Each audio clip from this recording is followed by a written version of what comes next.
ajabu sana. Kwa mwili wa kawaida au kibinadamu kikawaida sio kitu rahisi.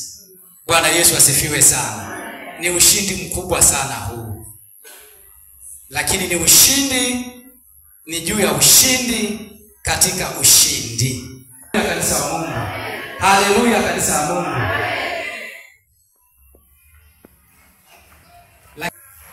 Hakukata tamaa, hakugeuka nyuma, alisimama, alimwangalia Mungu.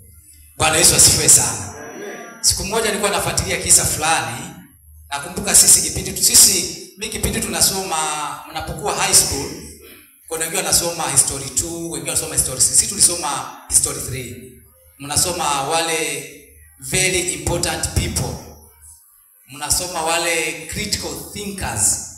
Bwana Yesu asifiwe sana. Amen. Sasa nikawa nafuatilia wale watu ambao wanawatia watu moyo. Wanaambia watu wasikate tamaa. Watu wakilia na wenyewe wanalia. Watu wakifurahi na wenyewe wanafurahi. Wanaongoza ili kufikia destination ya kile kitu wanachokitaka. Nilikuwa namwangalia mwana mapinduzi mmoja miaka ya 73. Walikuwa wengi sana katika nchi ya Msumbiji. Walikuwa wengi sana. Lakini yule mmoja kijana nimesahau, lakini walikuwa kina wale Edward Mondrane, walikuwa kina marehemu alikuwa amefariki yule rais wa Msumbiji na wengine. Lakini hao walikamatwa, waliwekwa ndani. Kisa walikuwa wao ni viongozi wanaongoza wananchi wenzao kutoka kwa koloni kutafuta uhuru. Yaani wawe huru, wasitawaliwe. Bwana Yesu asifiwe sana. Amen. Sasa kipindi wameweka ndani, nakumbuka maisha watu wamesoma. Kuna mmoja aliandika ile shairi alisema kwamba your tears is my tears. You are hungry is my hungry. Your pain is my pain. You are happy is my happiness. Bwana Yesu asifiwe sana. Amen. Mkiwa na njaa nina njaa pia.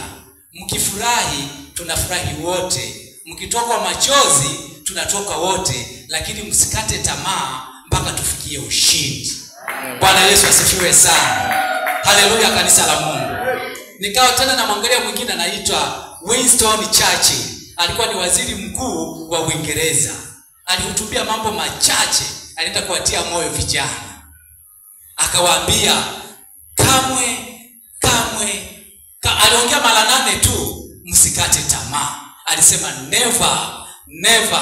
never give up. Aliongea maneno 8 tu, akamaliza ile hotuba. Walistaajabu sana. Bwana Yesu asifiwe sana. Yesu baada ya kupewa ule mwongozo na Mungu, kuona kwamba watu wangu wanapata shida, wanatoa kafara za mang'ombe, wanatoa kafara za damu, wanatoa kafara za maziwa, wanatoa kafara za mafuta, hazitoshi, wanataabika sana, wanahangaika sana. Sasa na kutuma mwanangu uende ukawafanya wawe huru zidi ya makucha ya shetani. Bwana Yesu asifiwe sana. Na ndivyo waliposema hata wana mapinduzi. Tukaona nchi ya Msumbiji ikawa huru. Haleluya kanisa la Mungu. Tukaona yule Winston Churchill alifuatia moyo wale vijana, walifanya kazi kwa bidii, wakafanya maendeleo kwa bidii. Leo tunaona Uingereza ni nchi moja kubwa katika mapinduzi ya viwanda. Hawakugeuka nyuma. Bwana Yesu asifiwe sana. Na siri ya mafanikio haya yote, ndugu kanisa la Mungu, Yesu alisimama katika maombi. Yesu alisimama katika sala. Fuatilieni alipoanza mateso yake. Alienda jangwani siku ngapi wapendwa? 40. Anaomba, anafunga, anakesha pasipo kula kitu. Hakuchoka kusali. Bwana Yesu asifiwe sana. Tukaona sasa harakati zake sasa za ukombozi wa kukomboa wanadamu, akashinda kwa kishindo. Tupigie Yesu makofi. Haleluya kanisa la Mungu.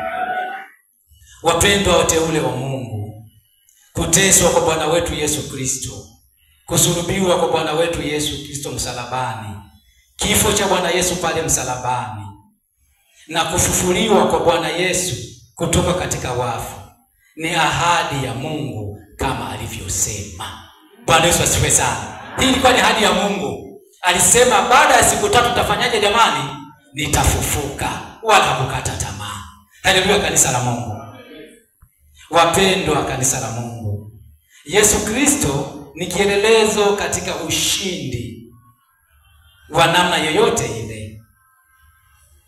Hakuangalia maumivu anayopitia, hakuangalia, yani yeye aliangalia kusudi la Mungu. Hakuangalia mambo yote ambayo walikuwa wanamtendea. Hakuangalia namna yoyote wanamtukana, wakamvua nguo, wakafanya nini, lakini yeye hakufanya nini? Hakuangalia haya yote. Alisimama katika kusudi la Mungu. Hakukata tamaa. Hakukatishwa tamaa na kitu chochote. Aliangalia mission ambayo Mungu amefanya nini? Amemtuma, nenda kaitekeleze. Bwana Yesu asifiwe sana. Yesu alisimama. Tujiulize mimi na wewe, katika harakati ambazo Yesu Kristo ameanza huu mwendo mpaka ameumaliza, anatufundisha nini? Au wewe umepokeaje kufufuka kwa Yesu Kristo? Umejifunza kitu gani katika harakati hii yote ya siku 40 za Yesu Kristo mpaka alipokuja kufufuka Jumapili hii ya ufufuo wa kishindo cha namna hii? Bwana Yesu asifiwe sana. Yako mengi tunapitia katika maisha yetu, lakini kufufuka maana yake nini katika maisha yetu ya kila siku? Kufufuka means kupata uhai mwingine upya, si ndio jamani? Yani unaishi mara ya pili. Ulikufa ukafufuka, means unapata uhai mwingine. Haleluya kanisa la Mungu. Ndivyo maisha ya mwanadamu yalivyo. Unaanguka, unasimama. Unaanguka, unatembea.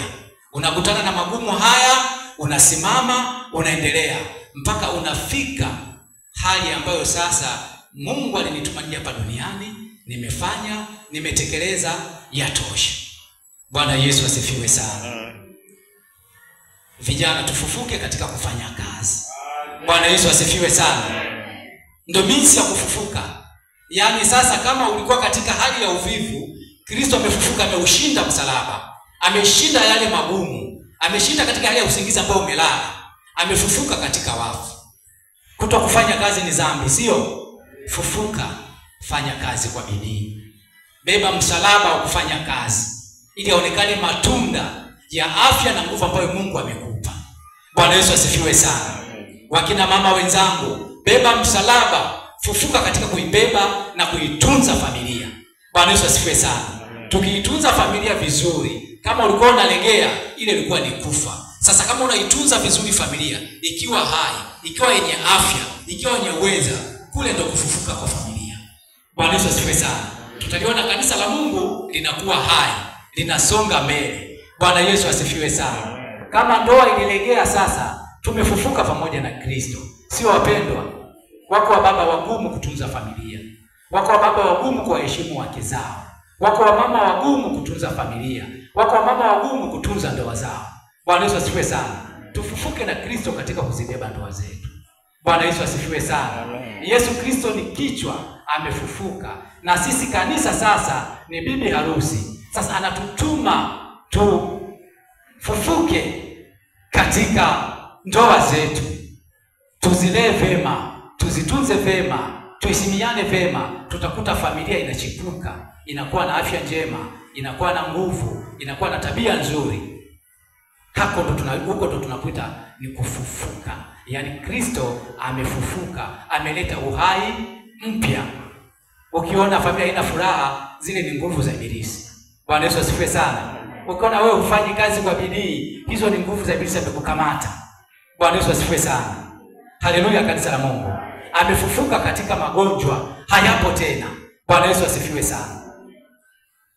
Lakini wengine wakiwa katika magonjwa wanakata tamaa na hawamjui Mungu tena. Bwana Yesu asifiwe sana. Angalia Bwana Yesu akukata tamaa. Alipokuwa amezidiwa, alimuita Baba. Alipokuwa anataka kufanya kitu fulani, anaenda pembeni, anaenda kuomba na kusali. Bwana Yesu asifiwe sana. Yuko katika magumu. Lakini leo Wakristo wa leo, tukikumbana na magumu, tunakata tamaa. Tunamsahau Mungu. Tunasahau hata familia. Mtu anamsahau hata mke wake, anamsahau hata watoto wake. Anakuwa katika huzuni na kuona kana kwamba Mungu amemwacha. Bwana Yesu asifiwe sana. Mungu hajakuacha mpendwa. Kama alimtuma Yesu Kristo, mtoto wake wa pekee aliyempenda, anaenda kufanyiwa vitu vibaya na wanadamu tena wenye dhambi. Lakini tunao tena Yesu huyo huyo, sisi wenye dhambi tunamfanyia ile maovu tena. Anaenda tena kwa baba yake, Baba nisaidie, peke yangu siwezi. Kikombe hiki peke yangu sikiwezi. Si ndio jamani? Anasonga mbele anaenda. Anasonga mbele anaenda. Na Mungu anafika mahali kwa akasema kweli mzigo huu ni mkubwa, na kutumia malaika watakuvusha, utasonga mbele, utamaliza misheni yako niliyokutuma. Bwana Yesu asifiwe sana. Huko ndo kufufuka katika maisha yetu. Lakini wako watu leo hii huwezi kujua kama ni Wakristo. Muda wote wao ni kukata tamaa. Muda wote wao ni kulaumu. Hawajui Yesu alifufuka, hawajui Yesu amekuja kutukomboa kutoka katika minyororo ya dhambi. Wao hawajui kitu cha namna hiyo. Muda wote ni kulalamika na kuhuzunika na kuchukia na kukata tamaa. Kumbe sasa Yesu anapofufuka, afufuke katika mioyo yetu, afufue fahamu zetu. Bwana Yesu asifiwe sana.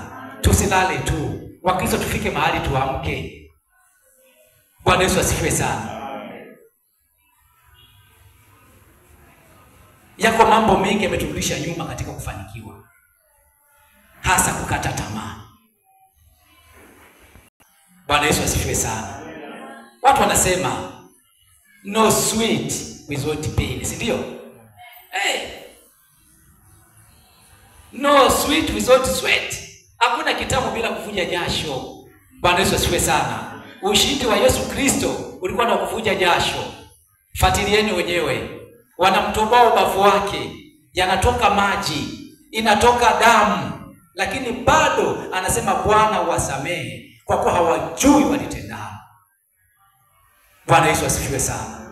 Huu ni ushindi na upendo wa hali ya juu sana. Na ndipo mama kanisa sasa anatufundisha kwa tendo hili kuu. Yesu Kristo ni kielelezo kikuu cha upendo. Yesu Kristo ni kielelezo kikuu cha msamaha. Yesu Kristo ni kielelezo kikuu cha kufanya kazi kwa bidii. Bwana Yesu asifiwe sana. Kufufuka kwa Yesu sasa kutupe matumaini mapya ya kuachilia msamaha kwa wenzetu. Bwana Yesu asifiwe. Kufufuka kwa Yesu Kristo kutupe kielelezo kipya cha kuwapenda wenzetu. Maana hilo ni fumbo kuu la upendo wa Mungu kupitia Yesu Kristo. Bwana Yesu asifiwe sana. Na utakuta hata watu wengi anaweza sisali mwaka mzima, na ilofika kipindi cha Pasaka lazima aende akasali. Anajua matendo makuu ya Yesu Kristo aliyoyafanya. Alitoa uhai wake kufa kwa ajili ya wengine. Bwana Yesu asifiwe sana. Na ndipo hata hao viongozi hao nimesema waliopigania uhuru wa Msumbiji walikufa kwa sababu ya nchi yao. Haleluya, kanisa la Mungu. Askari wanapoenda kupigana vitani wanakufa kwa ajili ya nini? Ya nchi yao, kuwapambania watu wao. Lakini angalia, wanafunzi wa Yesu wote alipokuwa pale Golgotha msalabani, walipoona yale mambo ni magumu, wote walikimbia. Bwana Yesu asifiwe sana. Wote walikimbia, wakamwacha Yesu peke yake na mama yake na rafiki yake ambaye alimpenda sana. Biblia haijataja jina, na wale wakina mama walikuwepo pale. Haleluya, kanisa la Mungu. Anakufa, anasema mama mtazame mwanao, mwana mtazame mama yako. Alileta kitu kinachoitwa upendo. Bwana Yesu asifiwe sana. Wazazi wawapende watoto, watoto wawapende wazazi, jirani kwa jirani mpendane, rafiki kwa rafiki mpendane. Bwana Yesu asifiwe. Huko ndiko kufufuka katika maisha yetu ya kila siku. Usipoyatenda haya, siku ya mwisho utafufuliwa. Bwana Yesu asifiwe sana. Utafufukaje una upendo kwa jirani? Kuna upendo kama wa Yesu ambao ulibeba msalaba kwa ajili yako mwenye dhambi? Bwana Yesu asifiwe sana. Huko ndiko kufufuka katika maisha yetu. Yaani ule utu wa zamani umepita, umepata utu mpya. Sasa tubadilike kama Wakristo. Tubadilike kama viumbe hai wa Mungu. Mwana kondoo wa Mungu ameshinda.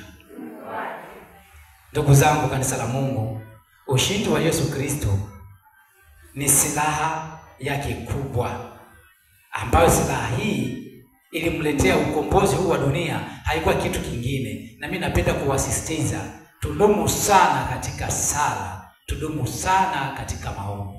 Tutajikuta tunafufuliwa upya kila siku. Bwana Yesu asifiwe sana. Usisahau hilo. Pasipo hilo huwezi kufanikiwa. Yesu aligundua siri ya kufanikiwa kwa kukomboa wanadamu kwa kitu kilikuwa ni maombi tu. Kumbuka shetani alimjaribu mara ngapi? Fuatilieni. Akamwambia, unaona vitu fahari yote hii, nifuate mimi nitakupa. Akamkatalia. Tena alimfuata katika magumu, ana njia ya siku 40. Imagine. Akamkatalia. Ajua siri ya ushindi ni Mungu tu. Na Mungu sio Mungu tu, lazima Mungu mtafute. Bwana Yesu asifiwe sana. Katika jambo lolote lazima mtafute Mungu. Utamuona tu na atakushindia tu. Mwana kondoo Mungu ameshinda. Sasa Pasaka hii, kufufuka kwa Yesu Kristo, basi kutufanye sisi tuwe washindi katika kufanya kazi. Tuwe washindi katika kuiombea nchi yetu. Bwana Yesu asifiwe sana. Nchi ikiwa salama, utaabudu kwa uhuru. Utakuwa salama hata wewe mwenyewe. Maisha yako yatakuwa vizuri na tutamwabudu Mungu kwa uhuru na haki. Bwana Yesu asifiwe sana. Nchi ikiwa salama, tutapata viongozi salama wenye upendo kwa watu wake. Bwana Yesu asifiwe sana. Kwa hiyo tuna wajibu mkubwa sana. Kristo alipofufuka basi atuondolee yale maovu yote na mabaya yote, ajenge upendo kwa viongozi wetu wa nchi. Bwana Yesu asifiwe sana. Kusiwe na ubaguzi wa namna yoyote, kusiwe na mawaya aina yoyote. Hapo tunajua kweli Kristo amefufuka, ameleta uhai mpya kwa viongozi wetu wa nchi. Bwana Yesu asifiwe sana. Lakini hawawezi wakawa tu na matendo mema, lazima tuwaombee. Tuwaweke mikononi mwa Mungu. Bwana Yesu asifiwe sana. Nchi yetu haiwezi kawa na maendeleo pasipo Wakristo kusimama katika kumwomba Mungu. Bwana Yesu asifiwe sana. Watoto hawezi wakafanikiwa kama wazazi pale nyumbani hawaombei watoto. Si ndio jamani? Sasa kufufuka kwa Yesu Kristo kutusaidie sisi, kutuamshe, kutupe uhai mpya, kutupatia kufufuka kwa upya kwa akili zetu, kwa fahamu zetu, kwa afya zetu, iwe makazini mwetu. Na huko ndiko binadamu tunafika mahali tunaharibikiwa sana. Wengine wamefika hata mipaka kazi yao hawaijui. Bado hujafufuka bado na Bwana Yesu. Haleluya, kanisa la Mungu. Ukiwa Mkristo utafanya haki, utafanya kazi kwa kipimo. Utaamua kwa kipimo. Hutamuonea mtu, hutampendelea mtu. Bwana Yesu asifiwe sana. Huko ndo tunasema Kristo amefufuka katika wafu, limbuko lao waliolala. Usiende kazini kwa mazoea, fufuka, fanya kazi kwa bidii. Si ndio jamani? Watu tubadilike. Tuishi kulingana na dunia jinsi ilivyo. Mambo yanabadilika kila asubuhi. Ukienda wewe unafotaka pasipo kujua Kristo alifanyaje, hutafika. Bwana Yesu asifiwe sana. Tujitahidi sana wapendwa wa Mungu kusimama katika pendo la Yesu Kristo, ili Mungu atusaidie, ili Mungu atusimamie, tufanye kazi kwa bidii. Hatustahili hata kidogo. Katika yote stahili hata kidogo. Sisi ni wenye dhambi. Ni kina nani tunafika mahali nasema nimewaokoa kutoka katika makucha ya Ibilisi. Haleluya, kanisa la Mungu. Nilikuwa naangalia kile kitabu cha karibu mwezi wote nilikuwa natembea na kile kitabu cha Isaya, hasa ile sura ya 43. Nitasoma tu ule mstari wa 24 mpaka ule wa 25. Bwana Yesu asifiwe. Fungua tu pale Isaya pale dakika moja. Isaya 43 au utasikiliza tu Isaya 43. Yako maneno tu utayasikia, machache tu utayasikia. Isaya 43 nimesema mstari ule wa 24 mpaka 25. Mstari wa 24 mstari wa 24 na kutafuta.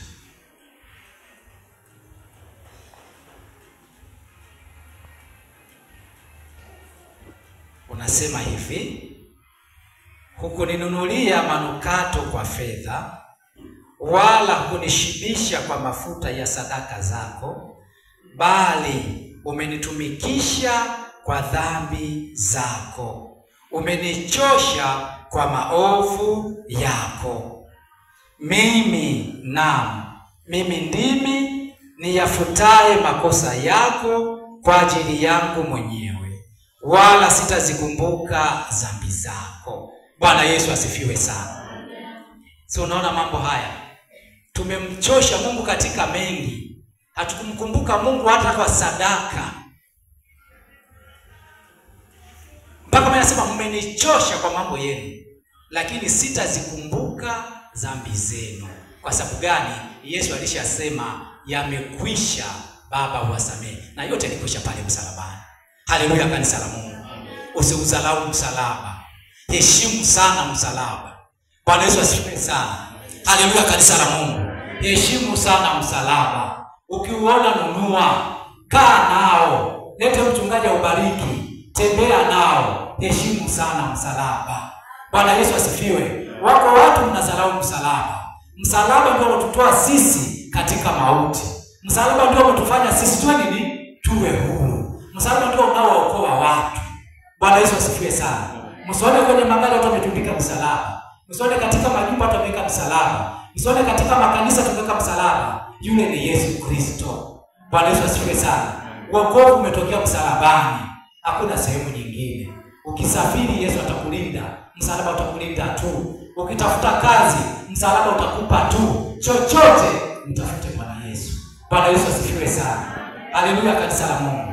Lakini wako watu hata Mungu awafanikishie namna gani, kumtolea sadaka kwao ni ngumu. Kumshukuru Mungu kwao ni ngumu. Bwana Yesu asifiwe sana. Amesema hapa, hamkuninunulia hata manukato. Manukato ilikuwa ni sadaka. Hata Yesu alienda kumpaka ile manukato na manemane. Mwana kondoo wa Mungu ameshinda. Kwa hiyo niwakumbushe sana ndugu zangu wapendwa, usifike mahali ukakata tamaa. Mwangalie Bwana Yesu. Atakufikisha pale kusudi lako linapotaka. Tuombe.